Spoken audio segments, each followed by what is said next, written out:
These are the stories we share around the dinner table, tell in front of the campfire, and listen to on our porch. This is a place where tales are told and stories are heard. Grab your tea, your cocoa, your wild turkey whiskey, your wine. Welcome to Season 2 of the Storytellers Porch, where we will be hearing tales of the farm with your host and storyteller, Jill Davis. I do want to do one thing is on our radio show, I always say, welcome to the Storytellers Porch, and then you say your names. So would you do that for me? And I'll just say, welcome to the Storytellers Porch, and then just tell me who you are today telling the stories. Okay? So welcome to the Storytellers Porch. I'm so glad you're here today to tell your stories. Thank you, Jill. We're glad to see you too. And my name is Jacquie Hayes, and this is my mother, Barbara Ewing, E-W-I-N-G. Barbara Ewing, Yes. I am so glad to have both of you here telling your stories, and it will be a delight to get to hear them. The Union Star, that was about, let's see, that would be 1 mile, about 2 miles or 2.5 miles. but then you also had a four-legged transportation unit. Yes, an old gray mare. Oh, okay. Yeah, an old gray mare. And you rode that? Oh, yes. Wow. Bony old thing. We'd rather walk than ride her. She was very bony. Where was she when you were in school? When you were going, like when you were in the classroom, where was your mare? There was a barn, and some of the other kids drove teams of horses, and they had to feed their horses at noon and water them, Mm-hmm. But, yeah. So my dad would tell me a story. My dad would be 93 this year, so younger than you, but not a lot. Okay. But he would tell me the story that they would keep their loaded guns up in the coat room and run out and shoot rabbits during lunch. Did you ever have that? No. Okay. No. Do you want to share that funny story about what happened one day when you were riding Shorty to school and he got spooked? Yes. This is I'll tell that story. about you and Belva and how Yeah. Shorty- Bella's my sister, Mm-hmm. and we're about 18 months apart. And I'm the oldest of us 4 kids, Barbara, Belva, Wesley, Joanne. Okay. Okay, and we lived from Long Ridge, we lived about 2.5 miles, and Union Star was about 1.5 miles. So part of the time we walked, and we can cut across our pasture and cut off a lot of walking, Mm-hmm. But we also rode double on our Shetland pony that was a stubborn, ornery Shetland pony. Every time we started to go to school, she would wait till we got out on the road right by our house, Mm-hmm. and then she'd go back into the ditch with the buggy that she was hitched to and head for the barn, and Dad would be there at the door. But the one story Jackie wanted me to tell, we were riding double, and Dad never put a saddle on the pony because he didn't want us to be thrown off by the horse and get our foot caught in the stirrup. Mm-hmm. He was always afraid of that. So we rode bareback, Wow. Belva and I. And we were on one I remember it was a cold winter morning. I don't know what time of the year it was, but we were riding this horse to school. And we were, there would be 1.5 miles we'd have to ride. And on that last half mile down to the schoolhouse, our pony that we rode bareback got spooked by a thistle that blew across in front of her, and she threw us off. Oh my goodness. And we fell on that hard, frozen land, and Bella, neither one of us was hurt. We were bumped up a little bit, but we weren't hurt. And Bella was bawling her head off. Well, I couldn't get her to shut up long enough to tell me what was wrong. But the lady that was our teacher came up from the schoolhouse up to where we were, about a fourth of a mile, or something. And she finally got Belva to tell her what she was bawling about. Well, she was bawling about the fact that the thistle by the horse we were riding went by, and he threw us off. And Belva landed on our lunch pail, and we smashed our cookies from town. Oh, no. And, of course, our teacher just laughed her head off. She just thought that was the funniest thing. So, we got over the bawling pretty fast. Mm-hmm. I don't think I was bawling. I was mad. That But little Belva sister. was bawling because they smashed our chocolate cookies. Well, I know I'm the littlest sister. I'm the youngest in my family. Okay. And we little sisters cry a lot. That's what Yes. we do. We cry. You- And our big sisters get irritated. Yeah, it was a pretty good thing to get by with, wasn't it? Uh-huh. Yeah. It was. So then were you born here in St. Francis or on the farm Well, or let's in your see. house? I think I'm pretty sure I was born here in town at my aunt's house. Okay. In those days, either that or there was a midwife, Mm-hmm. and we would. It seems to me like I was born in, what was her name? I'll tell you later. I was born in a house here in St. Francis. So many people don't know about home births back then, and they think everybody was born in a hospital. Yes. And my dad wasn't. None of his siblings were. None of my relatives were. They were all born, in the houses. Yeah. And so it's a very different kind of thing now. Yes. And one of the things I want the stories to be for people who don't know anything about what it's like to grow up back then and to grow up in the country, in Kansas. And the podcast that I do, the radio show, it's listened to in 26 different countries. Wow. And some of those people don't even know where Kansas is. So I'm going to teach them about this wonderful place that we live in. So that's part of our job, is to let them know what a Okay. great place Kansas is. So were your parents from Kansas, or where did your parents come from? Oh, yeah. Let's see. My dad was born over in Cheyenne Valley, which was east of Long Ridge, about 4 miles. And it was about 2.5 miles from our house. So that's a long time that they were here. And now, Grandma Laura was not born here. Your No. mother? She was born in Nebraska. Yeah. By Red Cloud? Yes, Okay. Red Cloud, Nebraska. And she moved down here when she got married or before? She was born there and moved to Cheyenne Valley when she was still in grade school. Okay. And that was south of Bird City. Mm-hmm. Let's see. Mom and Dad at that time was living in Long Ridge. And they had bought a house there from Jess Williams. So that's where Mother started. That's a long time ago to have been from here. Yes. And if I ask too many questions, you tell me to stop, okay? All right. Okay. So did your family farm, or did your dad do something different? Dad was a farmer. He was a farmer. Was he a crop farmer or a dairy farmer? Did he do cows or wheat? He grew crops, and I think you mentioned that you raised pigs Oh. Yeah, and we had cattle, and And some cows. cattle. horses, a few horses. Yeah. Yeah, And chickens. chickens. And Yeah. chickens. Yeah. I grew up with chickens Oh boy. in a city. Oh Oh, my. no, really? Oh well. I don't like chickens very much. I grew up in the country with chickens and gathered a lot of eggs Mhm. and got pecked by old setting hens. That's what I remember. So tell me what a setting hen is.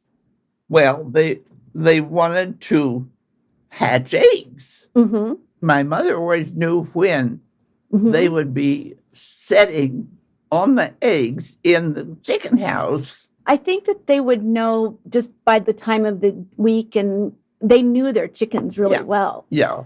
My mom lived out on the farm just for a few years, she hated it. She hated it. And here you are. And here I know she hated it.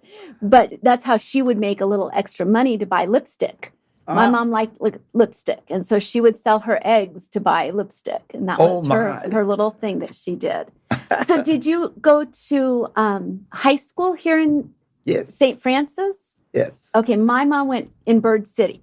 Okay. And the Leathers all grew up in Bird City. Oh, yes. And my mom said they lived in the poorhouse, which they actually did. It just was not the poorhouse when they were living there. It was a different house. Did you know Fisher's Market in Bird City? Yes. So Evelyn Fisher, she passed away a few years ago, was my aunt by marriage. I'll be darned. So yeah, so I'm finding a few little connections. Okay. Around the way, and then I'm trying to think of the druggist over there when I was working for Dr. True. Mm-hmm. And I was doing the housework for Dr. True. In Bird City? In Bird City. Okay. And Bernice Hefner was the registered nurse, and Dr. True took care of patients in the upstairs of his house. Wow. There in Bird City. And that house was just across the street from the high school. Okay. On the north. Okay, I have to think of this. Okay, I know kind of where that is. All right. Yeah. Yeah. And what else do I want to tell you? How old were you when you were working for Dr. True? I think I was about 16. You were in high school then, I think, You were right? very young. Yeah. Yeah. And you also took care of their daughter? Yes, because the mother, Mrs. True, was pregnant. So I was taking care of their little girl that was about 5 years old. Mm-hmm. And I think her name was Jacquie. Yep.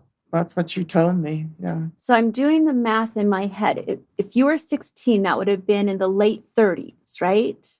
21, 31, around 30, probably. 1936. So my grandmother, Iola Leathers, or Mrs. Leathers, she would do all the sheets from the patients. She did all the laundry for Dr. True back in around 1935 to 1940. Yeah, that sounds about right. Yeah, so she did all the laundry back then for him. Okay. And then he took care of her kids for free. Oh, my. Because they were very, very poor. Yes. And so... and Bernice Heffern was the registered nurse. Okay. And she lived there. Okay. At the True's house. Wow. And I did too when I was taking care of... Oh, you lived there? Yeah. Okay. And I took care of Jacquie, and the little girl was about 5 years old, and her mother was pregnant. And that's why you lived there, was to take care of them? Yes. That's so interesting. In our era now, 16 is way too young to live away from home. I have 4 children, and I would not let any of them leave home at 16. Yeah. So very different. Yeah. Well, when she came to town to school, she boarded here, she and her sister, because they couldn't drive back and forth. And so they stayed in town, and Mom always had to work, to earn money for her keep. And sometimes she worked for the people they were living with. And who did you and Belva live with when you were in here to high school? Well, the first 2 years, Belva was still in country school. Oh, that's right, yeah. And I lived in town in the upstairs with my neighbor's girlfriend, Dorothy Royalston, whose family lived about 2 miles south of where we lived, 14 miles south of St. Francis. And they lived about 2 more miles south. So you and Dorothy were roommates when you were going to high school. And we had a hot plate, and we would bring food in, and that's how we warmed our food at noon. Mm-hmm. I don't think they had dinner. Maybe they did have dinner at the high school, but... I would guess they didn't back then, Mom. Yeah. Everybody took lunches, I imagine. We were too poor. We Yeah. didn't have any money. Everybody was kind of poor back then, yeah. And so Dorothy and I lived upstairs. We had 1 bedroom and a hot plate. And so you went to high school. Where did you go to college to get your or did you go to college? Yes, I went to Fort Hayes. My mom went to Fort Hayes.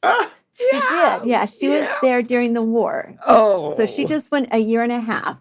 She's younger than Mom. By So- about 4 years. I Yeah. see. Yeah. Oh. I have my mom's Fort Hayes yearbook. I should have brought Mom it. probably still has hers too. It was, I think, 44 Yeah. was when my mom was at Fort Hayes. And you were at Fort Hayes before that, Mom. Yeah. Yeah. you would've Yeah. been there before. And you went how long? A year and a half before you came back to teach. You went 1 year, I think, and then you got your teaching I certificate. got my 3-year provisional teacher's certificate. right. Okay. And then every 3rd year, I had to go back to Fort Hayes and get some more education Oh, interesting. So you to could go. renew my certificate. Okay. So like continuing education. Yes. Okay. And you started teaching do you remember how old you were when you started teaching?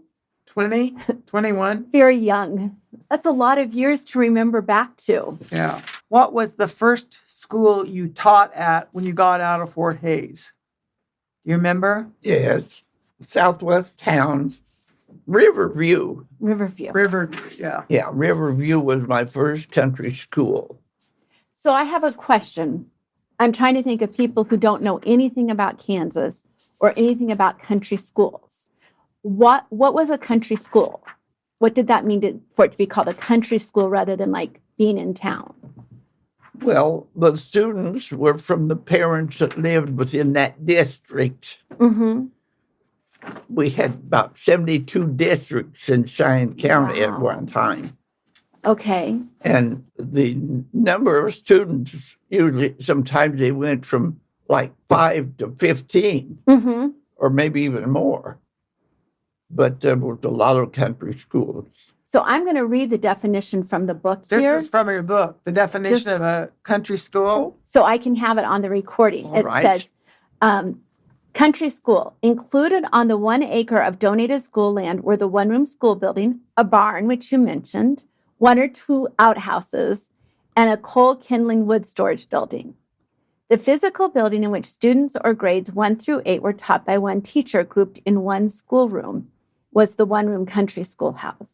And the students were those children who attended the country school within the school district who were registered in grade 1 through 8. So there was no kindergarten, and who studied all subjects under one teacher. So you taught students from grade 1 to grade 8. Mhm. That's amazing. That's a talent. That was just a normal thing, That's amazing. during that time. So my dad told a story that he would hunt to make money. They would skin animals. And the one thing that he hunted the most was skunk. And his teacher wouldn't let him sit by the furnace because he stunk so bad. Ooh. I know, I felt bad for him, but Yes. he said he made really good money. But he said he stunk pretty bad those couple of years. And my dad only went to 8th grade. He never went into school. He said he'd read all the books in the library, so he didn't need to go to school. But he did okay for himself. He ended up doing okay. Yeah, I wish he had gone a little bit more, but he did pretty good.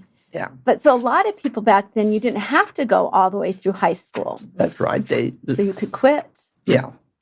And a lot of them went out and taught when they were about 18 years old, young. right out of high school. So how could you do that right out of high school if you hadn't gone to college? How could you go teach school? Did they have a Well, we teacher had a certificate? county superintendent that took Okay. care of all that. Well, I think, did they have to pass a proficiency test? Because Grandma Elm didn't go to college, and my grandmother, my Yeah, she did. dad's mother, was a teacher in Yeah. country schools. Yeah. Okay. So how did she get her credentials to teach back then if she did not go to school? I think Mother Allen was responsible for me going back to school Oh. and renewing my 3-year certificate. She might have did correspondence work, Jackie. I don't know for sure. I remember because I used to go with her to her country school, When you were little? Yeah. Yeah. And so Anderson is a Scandinavian last name. Are you Swedish? Are you yes. Swedish? So I'm Swedish too. Oh, Okay. My grandmother's name was Peterson, and she came over from Sweden and married my grandfather without ever having met him. Oh, dear. So, yeah. A war bride or a... She was the story in the family, of course, because they were long dead before I came along, was that she was a mail order bride. And then her first son, who is my great uncle Bob Henry, was born just a few months after she came over from Sweden. So that was the scandal in our family. Every family has a little Every scandal. family has to have That one. was our little scandal. But she was Swedish, and my grandmother did not speak English until she was about 17, because she didn't go to school. She stayed and worked on the farm, and her mother only spoke Swedish. So my grandmother spoke with a very strong Swedish accent until the day she died. So, well, now your grandparents came over from Sweden, right? Let's see. I know you talked about Grandma Boyd, and I don't know if you knew your other grandparents. Grandma Boyd, and then there was Celius, but that was when I was with Bud. Yeah. Now, didn't Grandma Boyd, this would have been her maternal grandmother, did she not come here from Sweden? No, I don't think so. Do you want to share with Jill about your trip to Sweden and how you got to visit some of your ancestral gravestones? Remember a few years ago? Oh, yes. Did you have fun? She and one of her first cousins went on a trip to Sweden. Mm-hmm.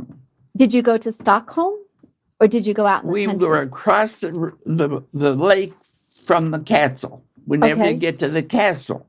Mm-hmm. But we have pictures of she and I in the, what would you call it? The little cubicle that was across from the castle. We were on the south side of the castle, a big lake.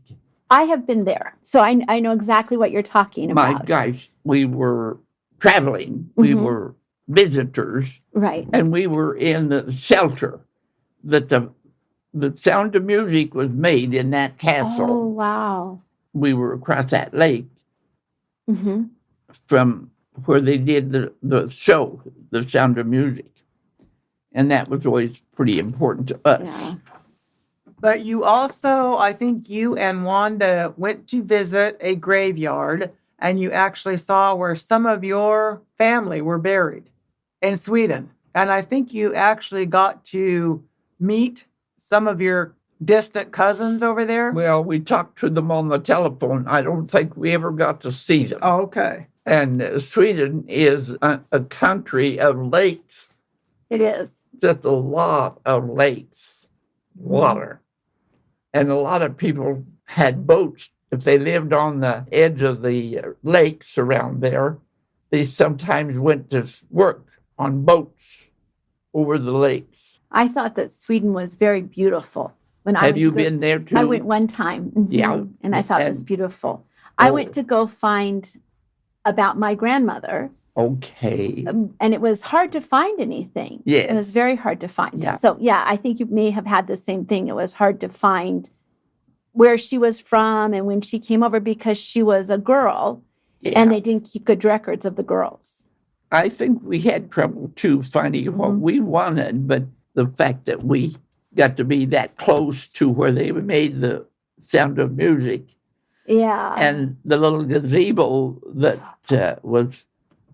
And the gazebo was where they sang that one song. And we were, I have pictures of me and my, I don't know, was it Wanda? Yes, it was you and Wanda. I think my cousin, Wanda. Yep. She was a Swede, too. Her maiden name was Nelson. Nelson, okay. And mine was Anderson. We had a pretty good time finding some of our ancestors because we had some nice people help us. I found the Swedish people were so helpful. Oh, yes. They were very helpful. It was such a nice trip. But I was glad to come home. I like coming home the best from a trip. So. I don't know that I was homesick, but... I was a little homesick, but I had little children at the time. And I left them behind. Yeah. So that was a difference. That'd make a difference. It did. It did make a difference. There's so her first is your school. First school, Riverview. That's her students. I know that last name. There's a penny rail, right? Riley. Is that how you say it? Riley? Yep. Okay. I have talked to her on the phone. Probably related. That's the thing is there's so many different people who are related or know somebody who's related. It surprises me. Oh, it yes. really does. So this was your first school here. Those are the students in your first school, and she stayed with. Yeah, Ruth Eberhardt here. That's and she had 3 brothers down here, and Schweigerts. Yeah. That's a Schweigert, Willard and Delmer. That's amazing that you still remember them. Willard and Delmer. And the Eberhardt was, one was Dale and Jerry. Yeah. So Merlin and Willard Schweigert. Maybe there's just one is over there, Delmer. Yeah, Delmer and Willard. This is Delmer. This is Willard. And That's these were Eberhardts, and this was their sister. And these were Rileys. And let's see, who was this other one? Oh, Martha Bandel. So it only took a few families to fill up a country school. You didn't need a whole lot of families. Yeah. And then this is the family that she stayed with while she taught out there. And I slept with Alice, their daughter. Okay. How many teachers today would sleep with with one of their it would not be allowed. Board members' kids? No, it would not be allowed. It would be a big no-no. That's amazing. And those are the changes that so many people don't know about, right? Yeah. Like it's just like they think it's always been this way. Yeah. And when I tell my kids about how their grandpa used to carry a gun to school, they're like, but Mom, a gun. Yeah. They don't understand that the gun was for shooting dinner. Right. Yeah. They were getting food, so very, very different. So 1941 is when this was. So you would have been about 20. Yeah. That's a long time ago. The names that are coming to my mind, I'm trying to remember the names my dad talked about. Brewbakers, but I think that was in Bird City. Yes. Mom knew them too. Okay, so my mom had a big crush on one of the Brubaker boys. Oh my! I don't remember which one it was, but there was a Brubaker boy my mom had a crush on. Yeah, that's a Bird City name. And then Cress, Bud Cress, Bud and Corinne that's Cress. Bird City. Yeah, Bud was my dad's best friend. Oh my! So yeah, and then Dorsch. Norman Dorsch. Yeah. His wife just passed away recently. Mary were up here passed away. His wife. Mary was his wife, and she passed away just recently. They were both up here at the nursing home. Okay, and Norm is still up there. Oh, and then there was I think Neil Dorsch. Yes, I think there was. I didn't know him as well. And my dad and mom left Kansas in 1955. So nobody from our family has lived here since 1955. So, and they didn't tell me a lot of the stories. I only got a couple stories, so I don't know a whole lot. But I know my grandpa was pretty tough.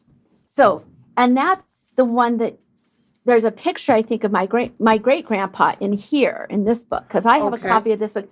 I also have this book here.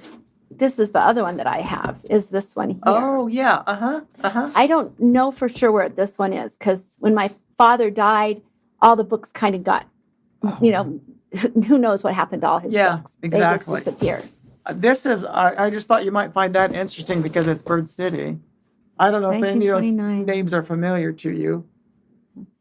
I wish I had taken more notes when my mom talked.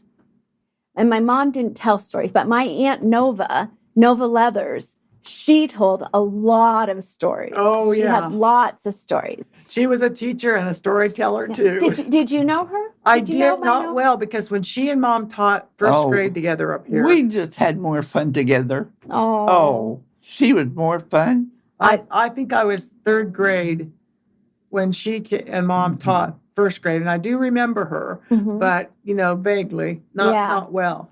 So my Aunt Nova Leathers, she passed away a year and a half ago. My goodness. But we missed her very much. But her grandsons, 2 of her grandsons are teachers, are first grade teachers. Oh my goodness. So it's just kept on going down. And they are in Washington State. Oh my gosh. Where she settled. She went to Washington State to find a husband. Oh. And she did. And she did. She found a husband. I'll be darned. So that's amazing. I don't recognize any of the names, but okay, I just thought because it was Bird doesn't City. mean anything. Now, I did find something in here And I mean, if you have other questions for Mom, go ahead and we can talk about this later. Well, I think that one of the things I'm curious about is, when did you learn to drive a car? Because my grandfather came over here in a covered wagon, and before he died, he flew in a plane, but he never learned to drive. And my mother didn't learn to drive until she lived out on the farm, and she was in her late 20s before she learned to drive. So did you learn to drive a car early or later? Oh, when I lived 14 miles south of town, Bella, my sister, were 18 months apart. And we drove, when we were 8 and 9 years old, we were driving tractors and old Ford trucks. That's amazing. To and from the field and on the farm. We never got out on the highway much. It was just between the house and farms. But that means you always knew how to drive. Well, pretty much so. Yeah. So from the time we were just little kids. Yeah. I think probably 8 and 10 years old. So little. And we were always so glad when Mother would let us take the lunch to the field at noon so they could keep working. And we would go along the furrowed fields where they planted corn. And we had 2 wheels of the truck. It was an old Ford truck. And 2 wheels would go over the bumps, and I don't think they ever knew it, but did you have fun? Bella and I had more fun doing that. That's a good story. Yeah, that's a good story. That's one I had never heard till now. And my dad learned to driving tractor when he was 8. But since my mother learned so late, she didn't want her children to drive. So they compromised. And, we lived in a city, but my dad started teaching us when we were 12. So they compromised. Instead of 16, he got to go a little early, so 12. But my dad learned to drive tractor. That's how he learned too. Oh, yeah. Well, kids that lived on the farms around here, they all worked the farms. Well, you had to, Bella right? and I shocked feed, and we helped with the binder. I don't know what a binder is. The binder was a farm implement hooked onto a tractor, and they would drive down the rows, and there were wire catchers out here on the side of the binder. Wow. And as we went down the road, whoever was working the binder had to use their feet, and they would hold the forks out until they got a load, and then they would dump it in the field, and then we would get another load and dump. And after that, we had to shuck the bundles because now they were tied together with what do you call it? Twine. Okay.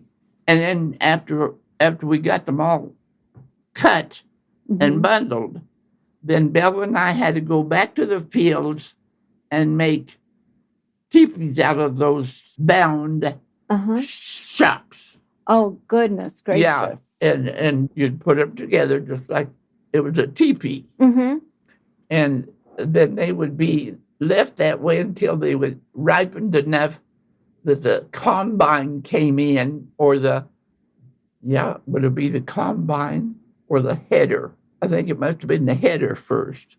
And then the farmers out there would get together and help each other do the thrashing.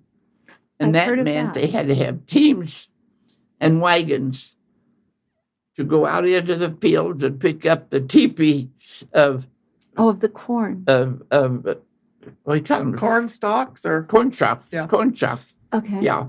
And they had to be hauled back to a stationary area where then they could be thrown into a binder, and it was forks like this out from here's the binder and here's the forks. Okay. And the driver would be in a tractor driving and dragging the binder, and he would have to use his feet on the, what do you call them?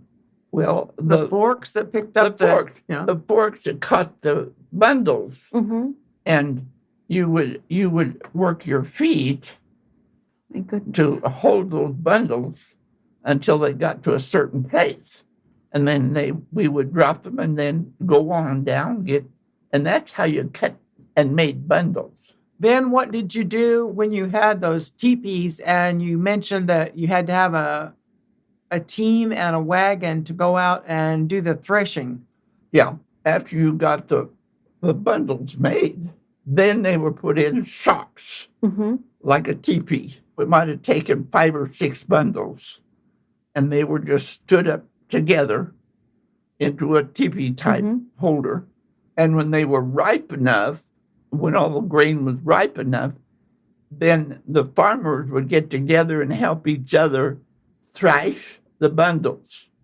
And my dad had a big old Rumley tractor and a thrashing machine that he pulled. Mm-hmm. And he would go from one neighbor to the next, and they would run the thrasher and thrash the grain, get it into a truck to be hauled either to town or to a grain bin.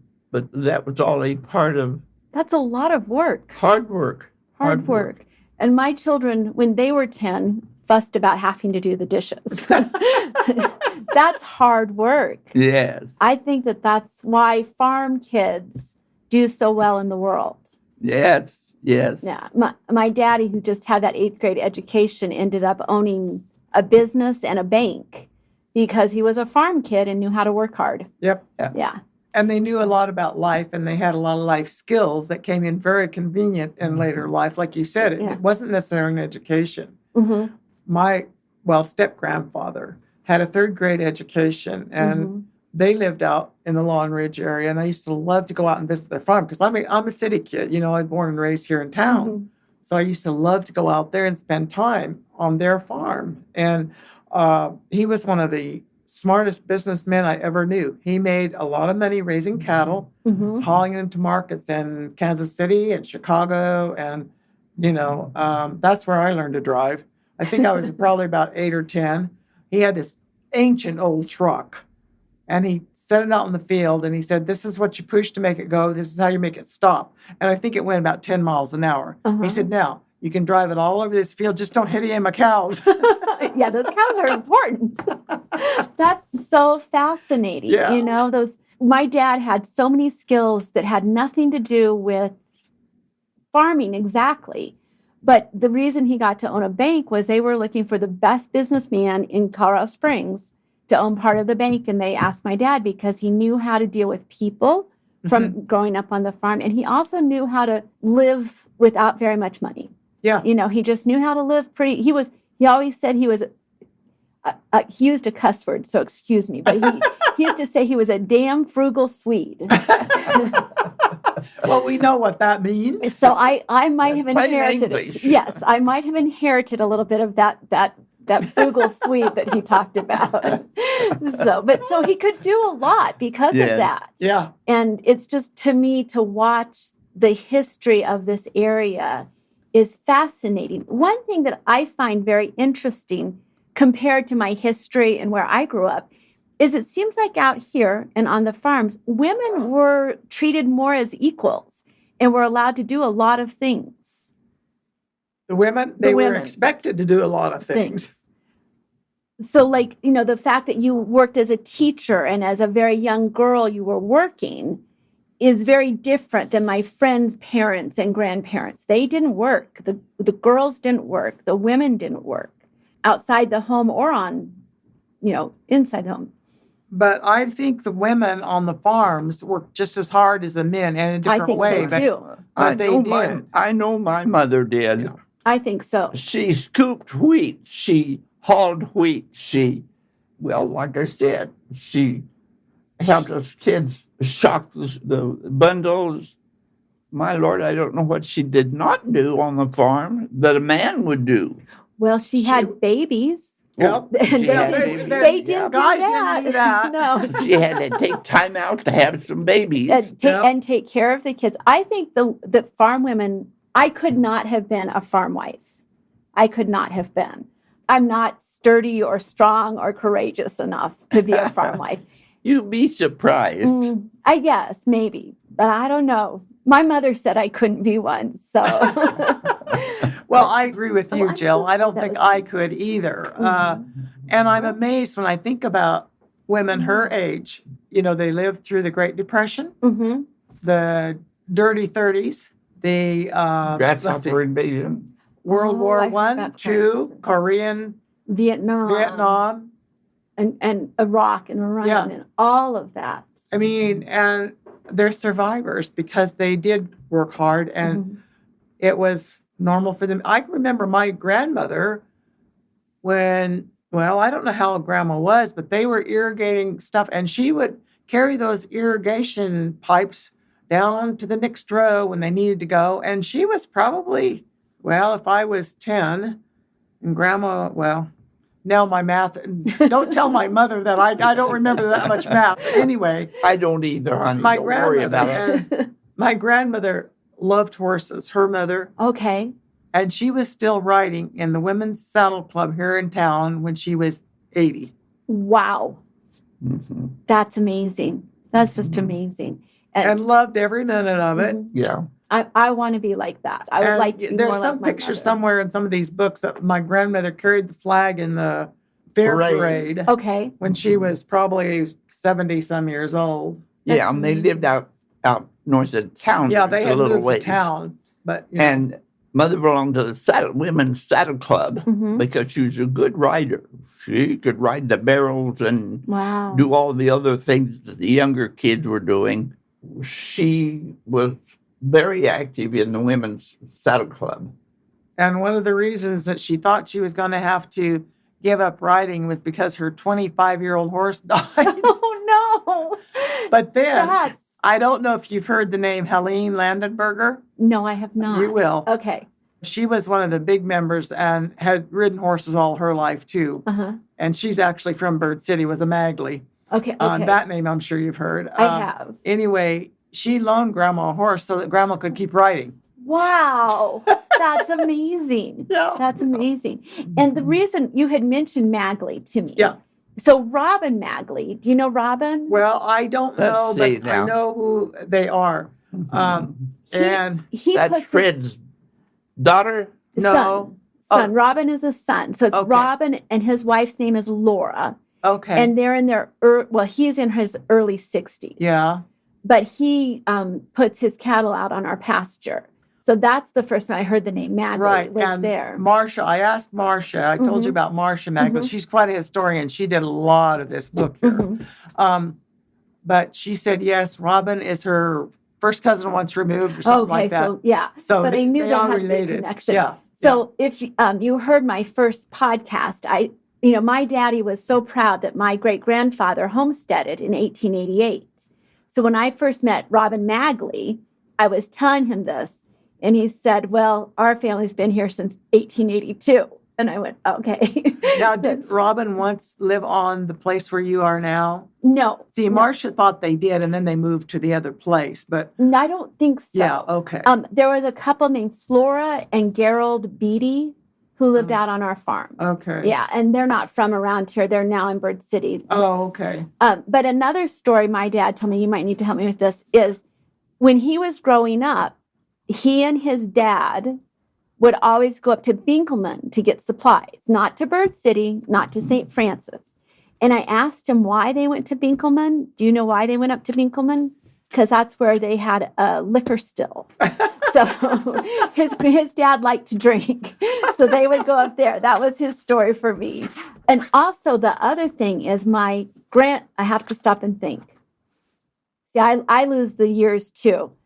So when my dad was in grade school, that would have been in the 1931, 32, 33, he went to school and rode a horse to school.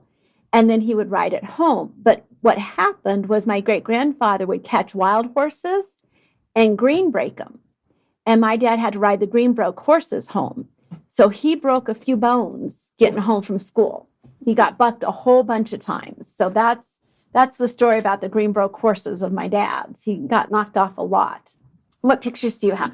Well, I just wanted to show you this because Marcia told me to make sure you got to see this. Mm-hmm. And she did a lot of the research on all of these things in here. And she's the only one I talked to who knew about your homestead out there. That's amazing to me. Because she did a lot of the research for this book. So this is a question I have. So I've read this, and it says those were good sod years. What is a sod year?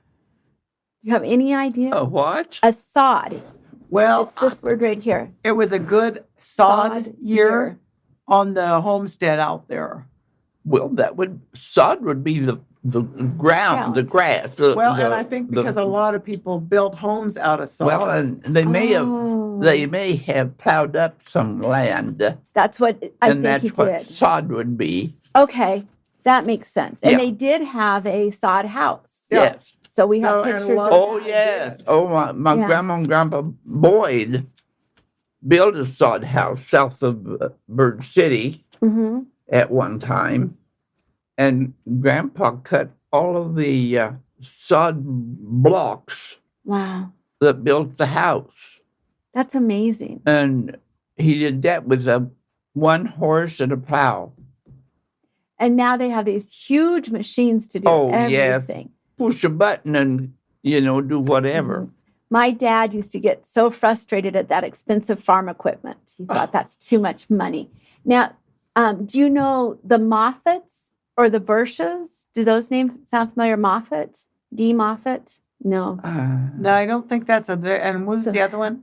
Birch. Birch or Birch? Birch City. Yeah. No, it's I'm trying to now that's more of a familiar name than Moffat. So Clint Birch is very young. He's 40. He farms all our land. And his dad married D. Moffat's daughter. And they lived out near us. And then Robin lives on my great uncle's farm. That may be where Marcia was. The Henry. Yeah. Okay. Because my dad, it was the Davis place. Right. But Robin lives on the old Henry place. Okay. I think that's what Marcia was referring to. Yes, I think probably. Yeah. It's so fascinating to me. There's a picture. And then so he would have been, let me think about this. That would have been my dad's cousin. So my second cousin, Francie, I don't know if you knew Francie Hoyt. He was, in today's world, he was probably autistic, but back then they didn't have a name for it. So they took care of him. But he worked at Fisher's in Bird City and at the market in Bird City for a lot of years. He was there a long, long time. I just saw these pictures that made me think of it. Yeah. It's so fascinating. I have this book. Okay. This book I have not pulled out of my dad's boxes. This is the one I pulled out. Yeah, and Marcia mentioned that there's one just on Bird City, and this was in the whole county. Which is really, and let me see if I can find this picture for you guys. This is a picture of my great-grandfather. Oh. And he did the first post run from Bird City to St. Francis or St. Francis to I can't remember think exactly. Bird City to St. Francis. That's in there. That's in the book too. Yeah. That's the closest I have to knowing much about my family is everything I've learned from here. So if I don't get a chance to meet Marcia, I would love to. You need to let her know that I appreciate her doing this. Well, I have already told her. And, quite frankly, Mom has had this book for a long time, and I don't think I had read it until Marcia said, you'll find some information in there. It's really So I came home and looked it up. It's a little overwhelming. When I first looked through this, I'm like, how could anybody put all this together and before computers, too? I know. Exactly before computers. Before computers. So I have a question for you. So my daughter is 22. She's very young. She just graduated from college. And because of how the world is, they feel very sad. They think that life is going to be bad for them. And I keep telling them, we've gone through so much that they don't know about. But what you've gone through, the depression and the 2 wars and all of that, is there something you could say to them that would give them hope to hang on, that things are going to be okay? How did you get through when things were hard? I think that somebody recently asked you what you would advise, what words of wisdom would you pass on to your grandchildren today to help them Make it through. Yes. Make it through. And Yeah. have hope. Well, for sure, you'd have to encourage them to be very alert to the information that they can obtain from the museum, courthouse, Marshall Magley. Well, I don't think too many of your grandchildren would probably go down that road. Oh, So what words of wisdom would you pass on to them to help them, well, what do I say? Give them hope in today's world. I know that's a pretty heavy question. It's very big. yeah, that's a heavy question. Well, when you were going through hard times, how did you continue to have hope to go forward, to, face Well, what it seemed to me that I always had encouragement from my families and my friends. I think that's important. Yeah, and because they had lived a lot of this hard living, Mhm. and they could tell me how to be patient and how to listen and how to pay attention to my neighbors and friends and families when they were talking about their past, if that's what they were wondering about or neglecting to wonder about. I think that's one of the things that I have like the biggest tears about when I come out here to Kansas is the community. Everybody helps everybody. Yes. And I think that makes all the difference. I Yes. really do. I Oh, I it's think so such too, a honey. difference Yeah. to have those kind of community. Well, and we have a lot of people that have lived here forever, Hmm. older people that have never been out of town, probably. Maybe the Wheeler. But yeah, Yeah, it does make a difference, I think, to have friends and family yeah. that you care about and you listen to. Community. Community. Well, and then there is at the library and the museum, there's a lot of available information, Mhm. and they can direct you to people that would be willing to visit with you. Well, I'm so glad I got to find you through your daughter. Oh, It's well, I such a am too. treat, Honey. It's such a fun to treat. recall all of that. It's a lot to remember, isn't it? Oh, I love to remember it. yeah. I love to because it wasn't easy. No, You know, you heard about the grasshopper invasion. Tell me about the grasshopper invasion a little bit. My mom was afraid of grasshoppers. Oh, So tell me about the grasshopper invasion. my Lord, how can I go about that? It was an infection of bands of grasshoppers that came through this area and ate the posts of the fields of the posts, the wooden posts.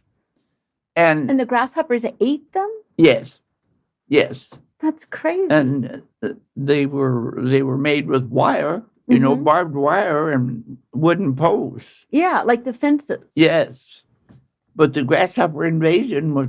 I wonder, is there anything in? I don't know, Mom. I haven't seen anything about it, but only what I've heard from you and other people. Yeah. Did- Well, I've heard about it, but And I I read don't about know it if there's anything somewhere. in the book about it.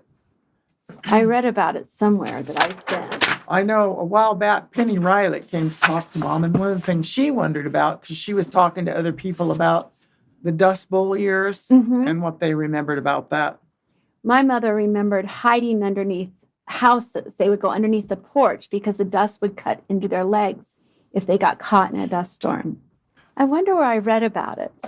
Where is there? There's a book. This book is at the library, Okay. and there's also one up at the museum. Okay. I would love to be able to Right. read that. And I mean, this is a treasure trove. I can tell. How long ago was that book published?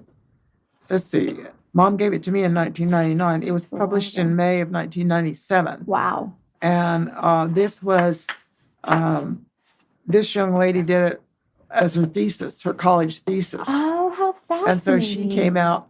But Mom's friends will tell you, Judy Carroll started all this, but Mom really did much of the writing because she just took it and ran with it because she wanted everything to be perfect, as she always does. It's so funny because that was my Aunt Nova. She had dementia. Oh, yeah. And I think But that's something they shared in common, too. she would always want things perfect. It needs to Yep, be perfect. yep. And she would do her hands. That's She wanted Mom. it perfectly done. And that, again, another book done before computers, really. Yeah, I know. It's just like, I can't imagine. And I guess because your cousin Wilma Yes. has been in communication with me too a little bit because she found out about Mom and Nova's connection. Uh-huh. So we've learned a little more about Nova. We didn't know, Mom didn't know where she went when she left here, where she ended up. But I understand there's something else they shared in common in later years. She loved dancing. Oh, my Aunt Nova loved it. That's fabulous. My mom was a dancer too. Oh, really? She Well, that loved must have to been dance. That a was her family thing. trait as well. Aunt Nova is actually a dime dancer in California for a little while. Oh, So, my goodness. Well, I yeah. didn't hear that one, but I heard how she used to love to go and she'd try to get everybody else up to dance. Mhm. And I think that's how my parents met. They would never tell us, but I think it's because it was a little, Well, they may have had a little alcohol based, Okay. and then as they got older, they were teetotalers. Right. That's something they probably didn't like to They talk didn't about. want to talk. No. No. Wow. This is just amazing. Yeah, Mom and her sister learned to do the Charleston when they were.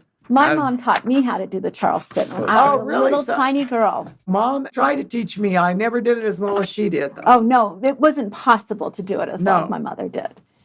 Do you want to tell her how you and Belva learned to do the Charleston? Yeah. Belva and I were probably 7 and 8 or 8 and 9 years old. And Mother and Dad loved to dance. So every Saturday night, us kids and Mother and Dad would come to town here. And down where, well, I think where Firestone is now, that corner store, Mhm. that used to be a dance hall. And everybody in the county went there to dance. And of course, the main thing was square dancing. Mm-hmm. And Bella and I would dance around the edges. We were just little girls, and we just do our own dance routine. Wasn't any special kind of step, I think. We made it up. But there was a young man in town. He and his brother had opened a cleaning shop, a dry cleaning shop. And the young man, Harry Slick, was his name. That's a name. And he loved to dance. Well, he caught Belva and I dancing. And then he asked Mom and Dad if they cared if he taught us how to do the Charleston. And Mom and Dad were just overjoyed that he would do that. So every Saturday night, we'd come to town to the dances, and Belva and I would go in a corner. And I can remember it was the northeast corner of the dance hall. And we would practice doing the Charleston.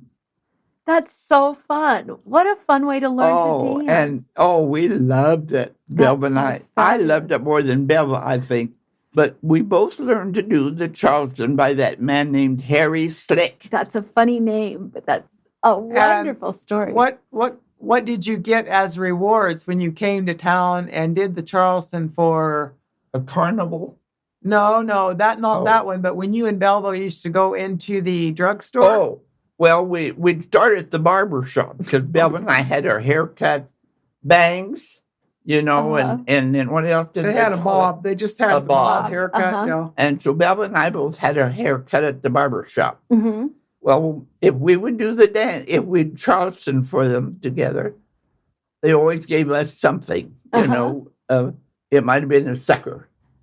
And then we'd go across the street to the drugstore, Jim Egan's drugstore.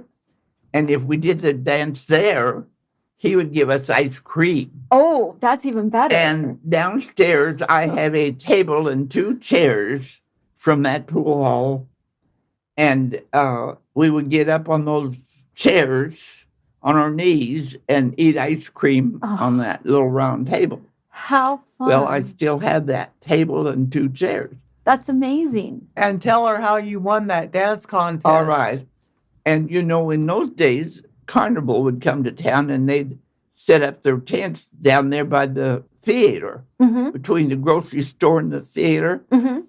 And they'd always have, in the evenings, like on Saturday evening, they seemed to come in on the weekends. But this, I think, was a Saturday evening because my mom and dad were in town with us kids, and we didn't get to town very often. Well, we could run all over town. It didn't matter. Mom and dad just turned us loose, and we got to town. Mm-hmm. You know, and we go one place in Charleston and get a sucker.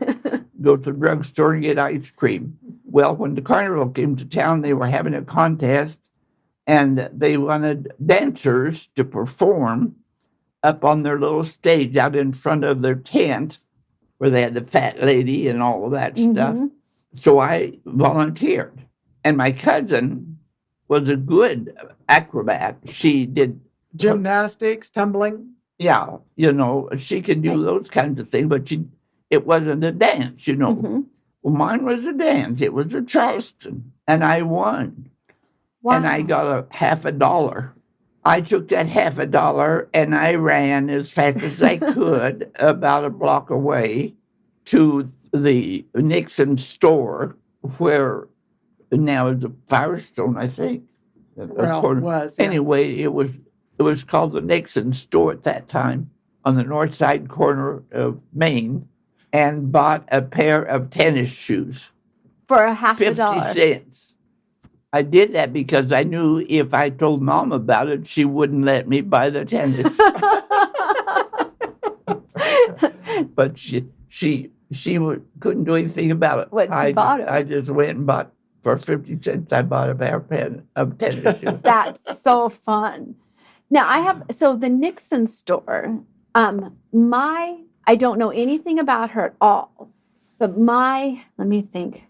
So my grandmother, my great-grandmother's name was Mary Nixon, and she was from around here. She would have been born in like 1885, 85 and 90. But I've never heard the name Nixon until just now. I've heard Mom refer to the Nixon store, and it was kind of like a general store. Yes, it had groceries and it had clothing. Okay. Yeah, it was kind of a general store. I wonder if there was a connection because Mary Nixon ended up owning a general store up in a little town in Michigan. She left St. Francis when she was about 15 and moved up to Michigan. So, and owned a general store. So I wonder if there might be a connection there. That would be fascinating. I'm going to look into that. That's the first time I've heard that name from anybody. Yeah. That's really interesting. Yeah, and Bill and I used to go in and try in every hat on the rack. Did you wear hats? Oh, I loved hats, even when I was a little girl. And this is when I was a little girl until my mother got a hold of us and gave us a swat on the butt. It made us quit trying on those hats. Well, that was silly. Well, no, it wasn't. Because, well, you weren't hurting anything. They were hats for sale, not for kids to try on. on. It was a very different way that children were treated back then, isn't it? Yeah, very different. Very different than now. And so you have, how many siblings do you have? How many children do I have? No, siblings. I have, siblings. I have one brother. Okay, and is your brother here in St. Francis? My brother passed 2 years ago. Okay. He, the last few years of his life, he was not very healthy. He was on oxygen full time and just got very, very ill. And so he passed in March, 2 years ago, coming March.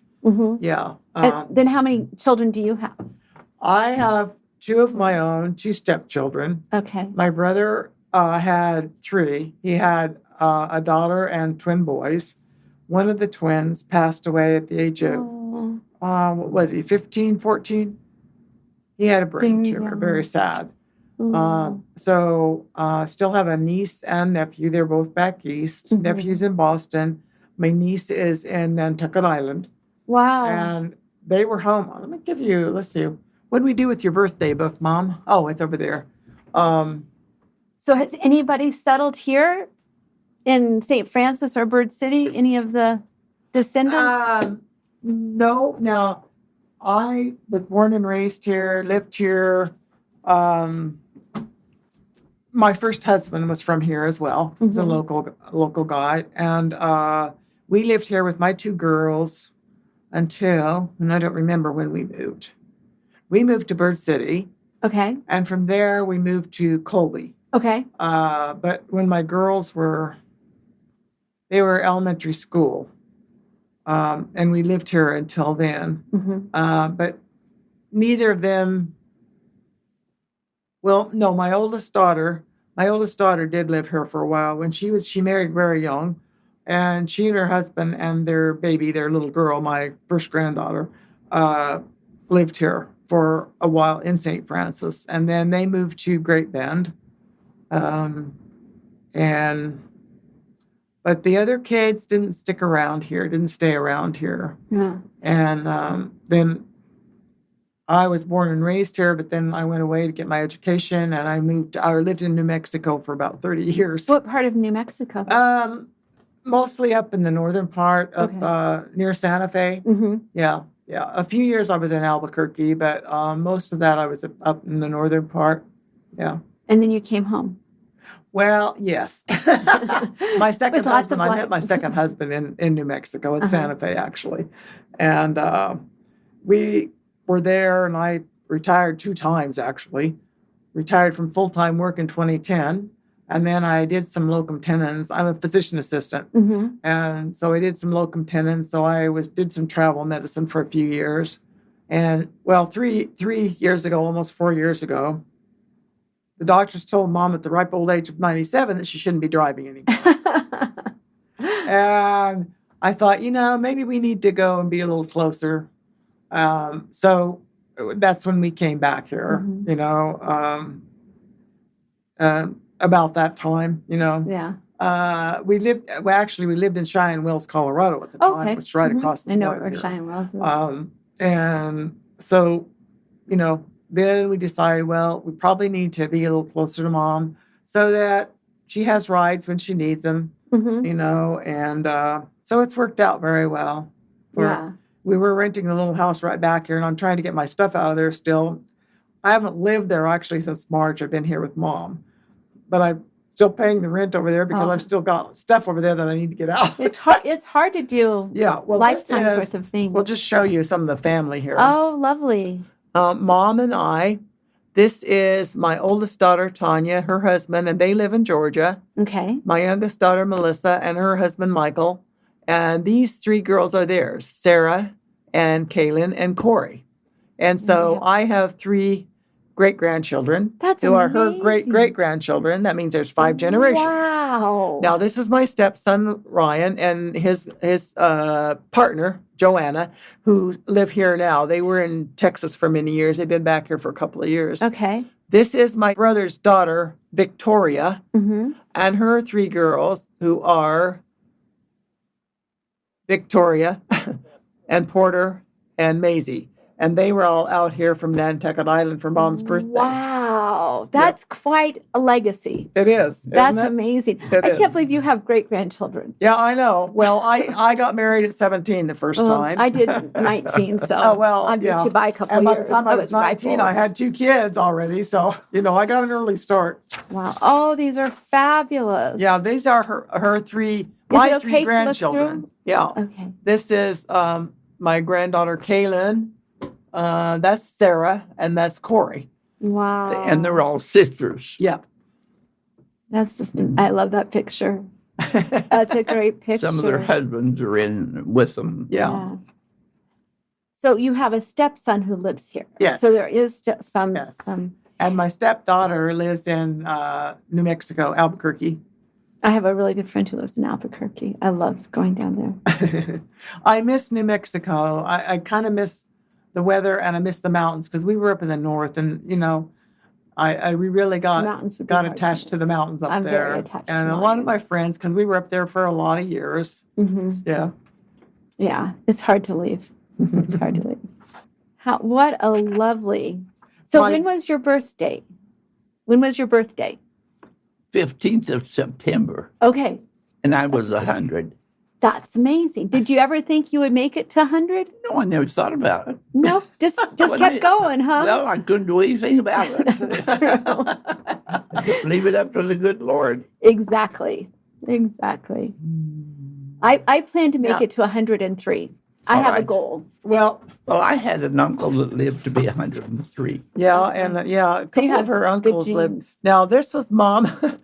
What She is it? rode down to the park the day after her birthday on the back of Zona Potter's Oh motorcycle. my God. I know. You like adventure, don't you? Oh, she does. I wouldn't do that. Oh, I wouldn't either. Well, I did it again this year. That's Well, that was crazy. this year. That's Oh. Remember when That's Zona delivered crazy. you down to the Oh, park yeah. when we were getting together at the park? Yeah.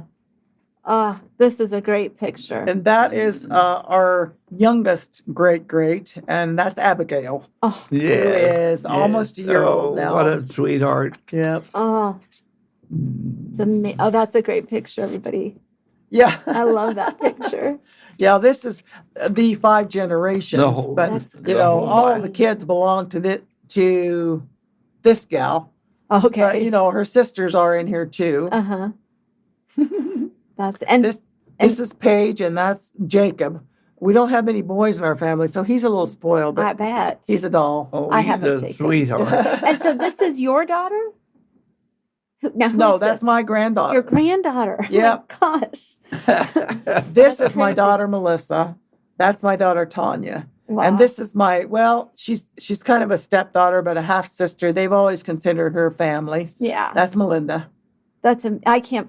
You do not seem old enough to have a great grandchild. Yeah. Not And it was so even. thrilling they all got here. That's amazing. I know, isn't it? Especially right in the pandemic. You know, And this for them all to gentleman travel. is a special friend. He's been a friend of our family for many years.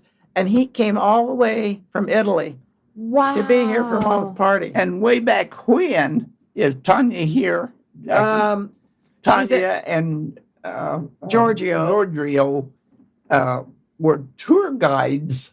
Well, no, No, she and not- Giorgio met on a tour that she was Yeah, directing. He Yeah. was okay. Yeah, Tanya was a international tour guide, yeah. and he was from Well, he lived in Italy. used Yeah. to live in Italy, but Well, that's where his home is. and And he now he came over lives here. in I think he's in Bulgaria now, because at the time it took him 3 months to get his visa to leave the country, so he could be here for Mom's party. I'm amazed that he could I even know. get here. And you know what he That's wanted to see incredible. while he was here? What? He wanted to go visit the real bridges of Madison County. So my daughter, Tanya, took him to McCook, where he got on Amtrak, Uh-huh. and he made it to visit the bridges. That's amazing. You know, it was That's the only way he crazy. had of getting there. Yeah. I think that the farmland is so interesting. Yes. I would well, much I think rather it took be- him 40 hours, didn't it? On the to fly train. back? Probably to get home, yeah. Yeah. Oh goodness. That is Anyway. just- and so I will ask you some questions about that later. That's fine. What happened to the farm that you grew up on? Well, the farmhouse was out south of St. Francis for quite a few years, empty. Mm-hmm. Mother and Dad divorced, and Mother moved to town, and Dad stayed on the farm because he was a farmer. Right. And what else did I want to tell you? Oh, the house then that was our house Mm-hmm. that Mom and Dad owned Mm-hmm. when us kids grew up there. And it was bought by our neighbor to the west Okay. and moved from our location in Long Ridge over west about, oh gosh, maybe 10 miles. I don't know for sure, honey. Okay. But it was moved over there. And then the barn was torn down, and all the other outbuildings were torn down and became farmland Mhm. out here. And did they sell the farmland? What, hon? Did they sell the farmland? Yeah. Yeah. Yeah. That's kind of sad. So there's nothing out there now but farmland. Yeah. I'm amazed that my family kept the farm as long as they Oh, did, Yeah. because it's been there in the family since the 1880s. Yeah. So I'm very surprised that it stayed Yeah. that Well, long. I wish mine would have been that, been more to the earth. Yeah. Well, the house that is on the farmland is not the house my dad grew up in. Oh, in the 1970s, somebody moved another farmhouse out to it. Oh, So it's just the original farmhouse was very big, and this is just a little tiny 2-bedroom farmhouse. And the farmhouse my dad grew up in was 5 bedrooms. It was very large. So I am in the process of repairing a very old farmhouse. A big job. It's a very big job. And there are so many flies. I have never seen so many flies in my whole life. So when you talk about the grasshoppers, I think about all the flies. Oh, Are they yes, dead flies? yes. Well, now they are. Oh, They well, were now not. they are. They Did were you have to not. balm the house? Yeah. A few times. Oh. And one of the things is, so it's a square house. Uh-huh. And it has a porch around it that was enclosed, but it hasn't been maintained. And the porch had fallen off a little bit. Oh, dear. So as I'm cleaning up to paint it and repair it and build it back up, I hear all this buzzing, and I put my hand on the wall and it's vibrating. Literally thousands of flies were in there. Oh, my goodness. It was awful. Do you remember, I'm a city girl. Do you remember the dust storms? I wasn't born then, but my you mom. weren't even born yet. No, my mom told me about them. Tell me a little bit about the dust storms. And the grasshopper invasion. Yep. Tell you me already some more. talked about that. Yeah. Tell her what you know, what you remember about the dust storms, Mom. Yeah, I think you told Penny a Lord. story about your dad coming to school to pick you up. Yeah. Well, it was one day when the dirt storm got so bad that they closed the schools, Mm-hmm. and the families were trying to get their kids from school to home, and they couldn't see where they were driving because of the dirt, Wow. and Dad ended up in the ditch. Uh-huh. Thank God it was just a kind of a low ditch, and he had to sit there until there become a little break in the wind so we could see to get out of there and get on to the home place.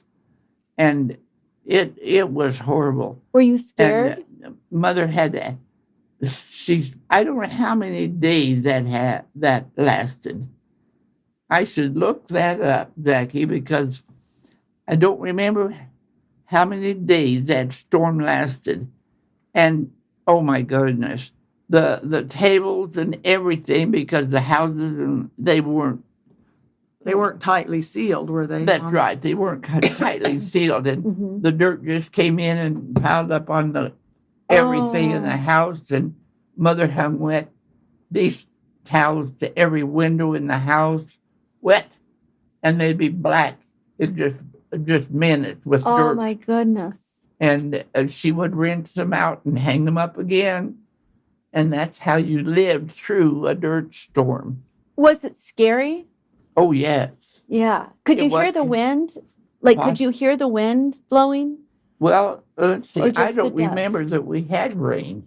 Well, you must have, Mom. It was blowing the dirt No, around. wind. I think not rain. Wind. Wind. Wind. Did you Yeah. hear the wind blowing? Oh my goodness. Oh yeah. Oh yeah. That was awful. Yeah. See, that's my mom's reaction to wind. My mother was very afraid of the wind because of the dust storms. Oh yeah. And Yeah. she was just very Yes. scared. And she said the dust would come up under their dresses Yes. and cut up their legs from the dust. Yes. And it was awful. It was. She was. Oh. and she was the old sister. Nova was her little sister. And she would always tell me how Nova cried all the time. So just like your little sister, Nova would cry from the dust, and my mom would just make her stand up and keep going. Yeah. But not fun. The dust, and that's one of the things that I think reminds us of hope. Mhm. Is that was scary. Nobody had lived through a dust storm before. That's right. And you stayed there and you got through it, and life goes on. Oh. And I think that's important. The dirt piled up the thistles against yeah. the corrals, Mm-hmm. and the livestock would walk over the The thistles, and they get mixed in with each other. The farmers' animals would get Oh. mixed together. I don't know. Sometimes they lasted several days, and when they finally got back to kind of normal, and got the thistles and the dirt away from their fences so they could keep their animals at home, they would then get sorted out. They had to sort out their cattle, especially cattle. I don't remember. Dad had a few horses, but I think they got those out all right. In the barn, yeah. But the cattle were the ones that would walk right over the dirt that had built up again, and thistles that had built up a solid wall around their corrals and their fields. It was awful. It sounds awful. Yep. But community, again, people helped each other to sort out the cows. You better well believe it. The men and the women all worked to get each other through the horrible wind and dirt. The little farmhouse I have, it's not tight, and the dust comes in just a little tiny bit, and it makes me crazy. I want to get rid of it all. Yes, sir. And so I can't imagine having that much dust. Oh, it was awful. Well, you're getting quite an introduction to farm life, aren't you? Well, it's interesting because it's not really like I don't do any of the farm stuff. I'm just trying to fix but you're living in an isolated area. It is isolated. Came there from a city where you've been all your life, I guess, huh? I was married to the military. So we moved all over the country. You moved around a lot. And so, and we're not, I want to make sure you know, we're not living there. Okay. I'm not that brave. I wondered how in the world is she going to make that transition? I think I could, and I might come out for a year and try it on for a year. Yeah. But my daughter, who's 22, wants to move up here. Really? And may I show you a picture of our farm? Sure. Let me see if here, we're going to have to do this. Do that. It had a very big barn that we had to burn down a year ago. And that was really sad for me to burn it down. But it has a little tiny barn that my dad called the feed barn, where they kept the feed for the cows. And my daughter wants to turn it into an art studio. Wow. So now Penny Riley would be another good contact for her then. Yeah. Penny's an artist. Oh, okay. Yep. And our only hope is that at this point, I can't figure out how to get internet out there. I know. I was just going to ask you that, but you know, they have a new company coming into Bird City. No, I did not know. Nextel. Nextel. Yeah, okay. I know Nextel. But I don't know how far they're going to go. Yeah. Sometimes they don't reach out to the rural areas very well. I know, which is really too bad. Yeah, it is. It's just not a good thing. Okay, No, let me it's see if I not. can find this picture. Because we all kind of really, I mean, that's our lifeline nowadays. And it's what would make things grow faster. Yeah. I think St. Francis, when I talk to the people in St. Francis who are my age and my daughter's age, I think St. Francis is about to grow again. Well, there's been a lot of growth just since I came back here 3 years ago. I can see that would be. Yeah, we have a lot of new people moving in from Colorado, California, various other places who are looking for more of a community lifestyle, you know. Exactly. Safe place to be, quiet place to be, a little calmer lifestyle, I think, than cities, you know.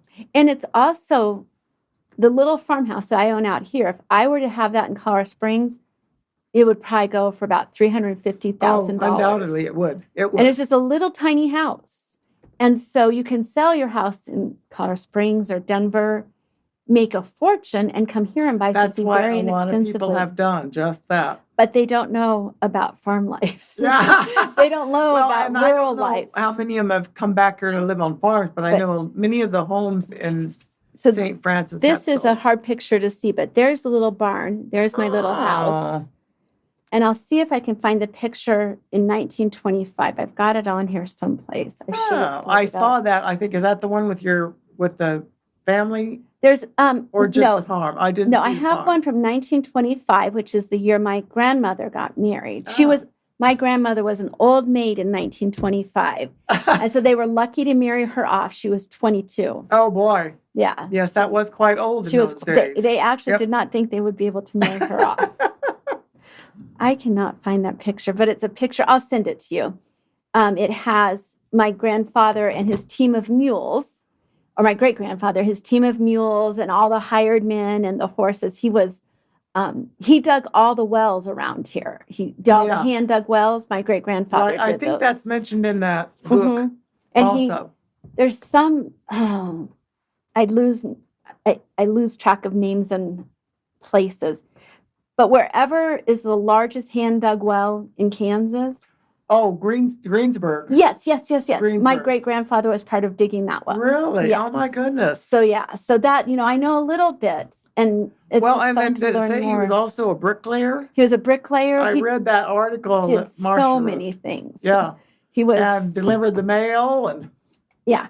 He was, and he came from Stockport, Ohio, which is why our farm is Stockport. Oh, that's how the place got its homestead got its name. Yep. So I don't know how you ladies are doing. I'm tired. Yeah. Well, it's about mom's nap yes, time. I'm tired, and I have just been so delighted. And thank you. Thinking about Nova, I laugh because she and we laughed all the time. That's my Aunt Nova. We did. And we taught school together very well. I bet. She had a class, I had a class. We each had 24 students. And we would trade reading groups, and sometimes I would take everybody out to recess so she could rest a while, or she'd do that for me. And they just wore us out. I bet. Yeah. And so we loved it. Was it first grade that you taught? Oh, yes, that's when you taught with Nova. You were in the first grade, Mom. You taught first grade. Yeah. And so Nova was known for teaching her students, math. All of her students were very, very good at math. Yeah. Did you like math? Oh, I loved it. Yeah. I wonder if that's where she got it think from. Mom's focus was a little more on the English. Yeah, I liked the English, the language arts. She liked reading, writing. I liked the English, but I also enjoyed and I the arithmetic. Thinking back, it was probably they played off each other very well because my mother was always, I hate to say prissy, and Nova was not very particular. And Nova just flew by the seat of her pants. And I think that the two of them were just a good combination in first grade. I bet. We did. My Aunt Nova was who taught me to love stories. And I didn't know Nova's mother or you other girls or whoever was in her family. I was too busy teaching school. Absolutely. Now, I'll tell you a story that you might have heard of. So the reason my parents left Kansas was because they couldn't afford to farm anymore. So my dad moved to Leadville, Colorado to work in the mines. A lot of the Kansas farmers did that. And my parents had two little girls who were killed in an accident. And I heard a little bit about that and story. Nova loved those little girls so much, and she was so sad. It was in 1955. Oh. So I think you might have been teaching together at that point. Well, it was in the 50s, I know, so it may have been. Because she moved to Washington in 1959. Okay. I didn't remember that. And I don't remember how many years she and I taught. That's okay. I'd have to go back. I think it was either 2 or 3 years. And I think this may have been Nova's first teaching job out of school. I think it was. I believe it was. So she taught, so what I know is that she taught here for 4 or 5 years. And then she taught in Colby, Kansas for a couple of years. I didn't know that. My mom and dad were in Colby. And so she taught there a couple of years. And then she moved to Washington State and taught there. I kind of lost track of her when she left here. Yeah. Oh, I was just so amazed that you taught with her because she was, everybody has someone in their life that they love so much. And my Aunt Nova, I loved her so much. I spent every summer of my childhood with her. Oh. So I spent a lot of time with her and got to hear lots I don't of blame stories. you. She was fun. And she was a dancer too. She loved to dance. Yes. Loved to dance. So. And I didn't know that about her until Wilma shared some stories about how Nova loved to go dancing and how good she was at it. And it was a fun time. Yeah. It was a good time.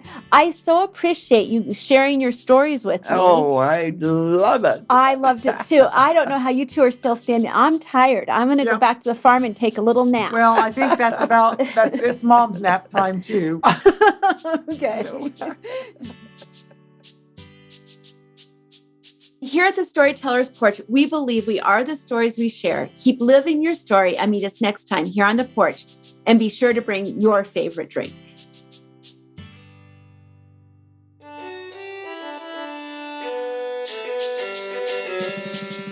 To learn more about this season's storytellers and to catch past episodes of the Storytellers Porch, visit us at thestorytellersporch.com. To make sure you hear every exciting episode with Jill this season, subscribe and follow us on Apple Podcast, Spotify, Stitcher, and wherever you hear your favorite shows. We'll see you next time here on the porch at the farm, where I'll be drinking iced coffee and occasionally some wild turkey whiskey. What drink will you bring?